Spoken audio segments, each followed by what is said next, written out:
Sree Gokulam channel அன்பர்கள் அனைவருக்கும் அநேக கோட்டின நமஸ்காரங்கள். நம்மளுடைய குழந்தைங்களுக்கு பேச்சு திறன் கம்மியா இருக்கு, இல்லைன்னா பேசுறதுக்கு டைம் ஆகுது, அவங்களுக்கு ஆர்டிசம் இருக்குன்ற மாதிரி எங்களுக்கு பயமா இருக்கு. அதே மாதிரி நிறைய டாக்டர்ஸ் என்ன சொல்றாங்கன்னா, ஒரு 1.5 வயசுக்கு மேல ஆயிடுச்சுனாலே அவங்க இதுல எதுலயுமே பர்ஃபார்ம் பண்ணாம, உதாரணம் நம்ம கூப்பிடும் போது திரும்பாம, அதுக்கப்புறமா அடம் ஜாஸ்தி பிடிக்கிறது, இல்லைன்னா ஏதோ ஒரு பேச ஆரம்பிக்காம அம்மா அப்பான்றது சொல்லாம இருந்தாலே ஆர்டிசம் அப்படின்ற மாதிரியான சில டாக்டர்ஸ் சொல்றாங்க. அவங்க சொல்றது எல்லாமே முழுக்க முழுக்க சயின்டிபிக்கான ஒரு விஷயம். பட் ஆனால் நம்மளுடைய ஆன்மீகம் ரீதியா நம்மளுடைய சாஸ்திரோக்தமா என்ன சொல்லுது அப்படிங்கிறது அவசியமா நீங்க எல்லாருமே தெரிஞ்சுக்க வேண்டிய விஷயம். ஏன்னா நானும் ஒரு குழந்தைக்கு அப்பா அப்படின்றதுனால எனக்கும் அந்த மெத்தட் கொஞ்சம் தெரியும். ரியாலிட்டியில சாஸ்திரோக்தமாவும் கொஞ்சம் நாள் அதை கம்பைன் பண்ணி சொல்ல முடியும்ன்ற ஒரு நம்பிக்கையில தான் நான் இந்த பதிவே மெயினா இப்ப போடுறேன். பொதுவா குழந்தைங்களுக்கு எல்லாம் மினிமமா ஒரு 1.5 வயசுக்கு அப்புறமா ஒரு 2 வயசுல இருந்து தான் கொஞ்சம் கொஞ்சமா வார்த்தையை பேசவே ஆரம்பிப்பாங்க. உதாரணம் அம்மா அப்பா, இது சீக்கிரமா வந்துரும். மாமா அத்தை பாட்டி தாத்தான்ற மாதிரி. அதுக்கப்புறமா ரெண்டு வார்த்தையா பேச ஆரம்பிக்கிறது எல்லாமே ஒரு 2 வயசுல இருந்து ஆரம்பிச்சு அதுக்கப்புறமா வரக்கூடிய டைம்ல தான் இருக்கும். ஆக்சுவலா இதெல்லாம் ரொம்ப எக்ஸ்பீரியன்ஸான வயசானவங்க எல்லாம் பார்த்தா என்ன எனக்கு தெரிஞ்ச விஷயத்தையும் நீ சொல்லிட்டு இருக்கேன்ற மாதிரி தான் நீங்க நினைப்பீங்க. பட் ஆனா ரியாலிட்டியில இப்போ இருக்கக்கூடிய இந்த நம்மளுடைய லௌகீக லைஃப்ல அப்படி இல்லை. ஏன்னா எனக்கு ரொம்ப தெரிஞ்சவங்க, ரொம்ப அபிப்பிராயம் அபிமானம், அவங்களுடைய ஃபேமிலியில ஒரு குழந்தைக்கு 1.25 வயசு ஆகுது, இருந்தாலும் அந்த குழந்தை இன்னும் பேச ஆரம்பிக்க மாட்டேங்கிறான் அப்படின்றதுனால நிறைய பேர் ப்ரெஷர் போட்டு அவங்க பேரண்ட்ஸுக்கு பாவம் அவங்க எதுலையுமே கான்சென்ட்ரேஷன் பண்ண முடியாம தவிக்கிறது. என் கண்ணுக்கு தெரிஞ்சு இது இன்னும் நிறைய உண்டு. அது எனக்கு தெரிஞ்சவங்கன்றதுனால, அதை தவிர நம்ம ஜோசியம் பாக்குறோம்ன்றதுனால நிறைய பேர் இதை மட்டுமே பர்பஸா வச்சே ஜாதகம் பாக்குறவா இருக்காங்க. சோ அதனால இது சாஸ்திரோக்தமான விஷயம் என்ன, ஜாதக ரீதியான விஷயம் என்ன, இது ரிலேட்டடா என்ன மாதிரியான ஸ்தலங்கள் இருக்கு, ஏன் இப்படி இருக்குன்றது டீட்டெயில்டா நம்ம எல்லாருக்கும் தெரியப்படுத்தணும் அப்படின்றதுனாலதான் இந்த ஒரு பதிவை நம்ம எஃபெக்ட் எடுத்திருக்கோம். சோ அவசியம் இது ரிலேட்டடா நமக்கோ இல்ல நமக்கு தெரிஞ்சவங்களுக்கோ ஏதாவது இருக்குன்னா இந்த பதிவு உங்களுக்கு ரொம்ப யூஸ்ஃபுல்லா இருக்கும். அவளுக்கு ஷேர் பண்ணுங்க, நீங்களும் தெரிஞ்சுக்கோங்க. ஃபர்ஸ்ட் ஆஃப் ஆல் நான் ஃபர்ஸ்ட் பொதுவா சொல்றேன், எப்பவுமே 2 வயசு வரைக்கும் வெயிட் பண்ணணும் மினிமமா. 2 வயசுக்கு அப்புறமா தான் நம்ம அவங்க கிட்ட இருந்து என்னென்னலாம் வருது, எப்படிலாம் அவங்க பேசுறாங்க, எப்படிலாம் ட்ரை பண்றாங்க, என்னெல்லாம் சொல்றாங்கன்றது மெல்லமா ரிவ்யூ எடுத்து பார்க்கணும். ஒண்ணு, ஒருவேளை 2 வயசுல இருந்து 2.25 வயசு வரைக்குமே அவங்களால எதுவுமே பர்ஃபார்ம் பண்ண முடியல, பேச முடியல, ரொம்ப சங்கடப்படுறாங்க அப்படிங்கிற மாதிரி இருக்குன்னு வச்சுக்கோங்களேன். சோ நான் ஃபர்ஸ்ட் என்ன சொல்லுவேன்னா, கொஞ்சம் வெயிட் பண்ணுங்க, ஜாஸ்தி அவங்க கிட்ட பேசுங்க. இந்த போட்டோஸ் இல்லைன்னா போனு, வீடியோ, டிவி இது மாதிரிலாம் கொஞ்சம் அவாய்ட் பண்ணிட்டு கொஞ்சம் ட்ரெயின் பண்ணுங்க. நம்ம பேச பேசதான் வருவாங்கன்ற மாதிரி ஃபர்ஸ்ட் பிராக்டிக்கலா கொண்டு போகலாம். ஒருவேளை அப்பயும் நமக்கு அது ஒர்க் அவுட் ஆகல அப்படின்ற பட்சத்துல இது சம்பந்தப்பட்ட ஒரு முக்கியமான 3 கோவில் நம்மளுடைய தமிழ்நாட்டுல இருக்கு. அதுல பிரதானம் கூத்தனூர் அப்படின்ற ஒரு ஊர்ல சரஸ்வதி அம்பாளுடைய கோவில். பொதுவா சரஸ்வதி அம்பாள் வித்யா கலா தேவி, அதாவது வித்தையும் சரி கலையும் சரி வாக்கும் சரி, வாக் தேவீச்ச வித்மஹே பிரம்மபத்னி சதிமிகின் தான் அவங்களுடைய காயத்ரியை ஆரம்பிக்கும். இது மாதிரி முக்கியமா நம்மளுடைய வாக்குல எப்பவுமே வாசஸ்தலம் பண்ணக்கூடியவ சரஸ்வதி.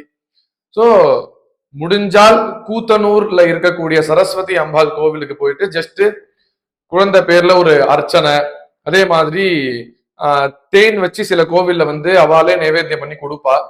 இல்ல அப்படின்ற பட்சத்துல நம்மளே ஒரு நல்ல தேனா வாங்கிட்டு போயிட்டு அந்த சுவாமி கிட்ட கொடுத்து நைவேத்தியம் பண்ணிட்டு அதுக்கப்புறமா அந்த தேனை கொஞ்சம் வாயில வைக்கிறது. இது ரெகுலரா, ரெகுலரா நம்ம கூத்தனூருக்கு போக முடியாது. அதை பிரார்த்தனை பண்ணிட்டு நம்ம ஆத்திலே சரஸ்வதிக்காக பூஜை ஆராதனை பண்ணி நைவேத்தியமா தேன் வச்சு அந்த தேனை ஒரு தடவை ஒரு நாட்களையும் ஸ்வீப் பண்ணிட்டே இருக்கும் போது கொஞ்சம் கொஞ்சமா அந்த பேச்சு திறன் ஆரம்பிக்கும் அப்படின்ற மாதிரியான ஒரு ஆன்மீக ரீதியான ஒரு சாஸ்திரம். அடுத்து இன்னொரு கோவில் என்னன்னு பார்த்தீங்கன்னா நாமக்கல் ஆஞ்சநேயர் கோவில். நாமக்கல் ஆஞ்சநேயர் எதுல பிரசித்தம் அப்படின்னா இந்த மாதிரியான வாக் பலித்தம் ஜாஸ்தி இருக்கிறவா எல்லாருமே கம்பல்சரியா வந்து ஆஞ்சநேயரை உபாசனம் பண்ணாம இருக்க முடியாது. அவ்வளோ பிரசித்தம் ஆஞ்சநேயருக்கு உண்டு. அதுல நாமக்கல் ஆஞ்சநேயருக்கு ரொம்பவே ஜாஸ்தி பிரசித்தம். ஒண்ணு ஹிஸ்டாலஜிக்கலா வந்து பழைய ஒரு புராணோக்தமான ஒரு கோவில், அதே மாதிரி ரொம்ப பிரசித்தமான சாநித்தியமான ஒரு கோவில் அப்படின்றதுனால நாமக்கல் ஆஞ்சநேயர். இன்னொரு கோவில் வந்து திருவெண்காடு, பொதுவாக வந்து புதனுடைய ஸ்தலமா வந்து பார்க்கப்படுறது. ஸ்வேதாரண்யேஸ்வரர் அந்த ஈஸ்வரருடைய பேரு. ஸ்வேதாரண்யேஸ்வரர் அப்படின்னா ஸ்வேதம் அப்படின்னா வெள்ளை, வெள்ளை நிறம் அப்படின்ற மாதிரி அர்த்தம். சோ அந்த நிறத்துல இருக்கக்கூடிய ஒரு ஈஸ்வரராக அந்த இடத்துல வந்து தரிசனம் கொடுக்கிறார் அப்படின்ற மாதிரியான ஒரு அர்த்தம். அதனால சுவாமிக்கு அந்த மாதிரியான ஒரு பேரு. அது வந்து புதனுடைய ஸ்தலமா வந்து ஜாதக ரீதியா பார்க்கப்படுறது அப்படின்றதுனால புதன் பொதுவா வந்து பேச்சுக்கு ரொம்ப ரொம்ப முக்கியம். நம்மளுடைய ஜாதகத்துல புதன்லாம் 2ஆம் வீட்டுல இருந்தா அவங்கள வந்து அவங்களுடைய வே ஆஃப் ஸ்பீக்கிங்லாம் பயங்கரமா இருக்கும். அவங்களை வந்து நம்மளால கண்ட்ரோல்டே பண்ண முடியாது, ரொம்ப கிளாரிட்டியாவும் இருக்கும்.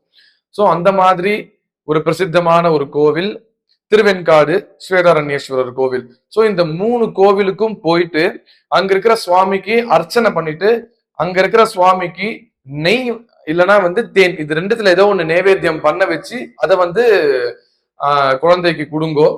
அதுக்கப்புறமா அந்த எல்லா சுவாமியையும் பிரார்த்தனை பண்ணி நம்மளுடைய ஆத்திலே எங்க இருந்தாலும் சரி நம்மளுடைய வீட்டிலே வந்து சுவாமிக்கு வந்து நைவேத்தியம் பண்ணி குழந்தைக்கு இந்த தேனை கொடுத்து டெய்லியும் பேசுறதுக்கு பிராக்டிஸ் பண்ணுங்க. இது வந்து ஃபர்ஸ்ட் ஸ்டெப்பு. ஆக்சுவலா இதுல வந்து எல்லாமே முடிஞ்சிடும். ஒருவேளை இதையும் தாண்டி ரொம்ப சிரமப்படுறான் குழந்தை, அவனால வந்து நெக்ஸ்ட் ஸ்டெப்புக்கு வந்து பேச முடியல போக முடியல அப்படின்னால் அவனுடைய ஜாதகத்தை அப்ப எடுக்கலாம்.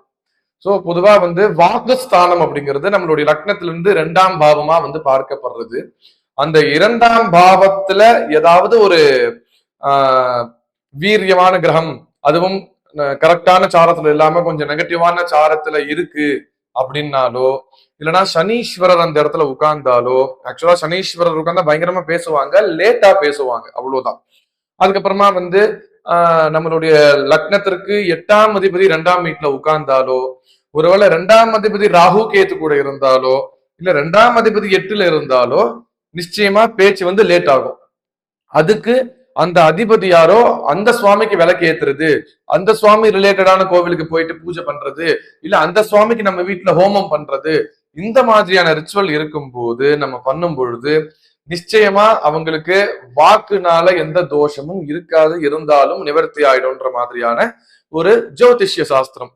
சோ ஆன்மீக ரீதியாவும் சரி ஜோதிஷ ரீதியாவும் சரி இது எதுவுமே நம்ம இது பண்ணாலே நமக்கு இது வந்து ஒர்க் அவுட் ஆயிடும் அப்படின்னு கேட்டேன்னா நிச்சயமா கிடையாது. நம்ம ரியாலிட்டியில மாறணும்.